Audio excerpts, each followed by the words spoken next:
ទទួលបាន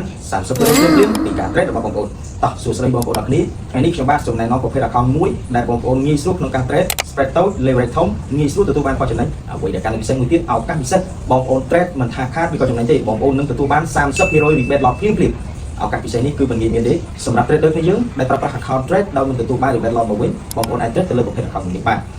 សម្រាប់បងប្អូន trade ទៅលើប្រភេទ account នេះនឹងទទួលបាន30%ភ្លាមពីការ trade របស់បងប្អូនចូលគណនីរបស់បងប្អូនតតបានបងប្អូនចង់ប្រើប្រាស់ account នេះដើម្បីទទួលបាន rebate lot 30%ពីការ trade របស់បងប្អូនអាចប្រើប្រាស់ទៅលើប្រភេទ account នេះសុវត្ថិភាពងាយស្រួល trade spread តូច leverage ក៏ធំអ្វីដែលកាន់ពិសេសគឺបងប្អូនទទួលបាន rebate lot 30%មិនថាបងប្អូនខាតឬក៏ចំណេញទេគឺបងប្អូននឹងទទួលបាន30%ភ្លាមសម្រាប់បងប្អូនដែលចង់បានប្រភេទ account នេះបងប្អូនអាចចាត់តិចមកខ្ញុំដើម្បីខ្ញុំបើកជូនហ្វ្រីមួយទៀតបងប្អូនក៏អាចបើកដោយខ្លួនឯងបានដែរដោយយើងមានទាំងវីដេអូក្នុងការបើកមានទាំងវីដេអូក្នុងការដកនិងដាក់សម្រាប់បងប្អូនដែលចង់បានប្រភេទ account មួយនេះបងប្អូនអាច scan link នេះបានដោយយើងមានបង្ហាញពីរបៀបនៃការបង្កើតនិងវីដេអូផ្សេងៗទាក់ទងជាមួយនឹងការដកនិងដាក់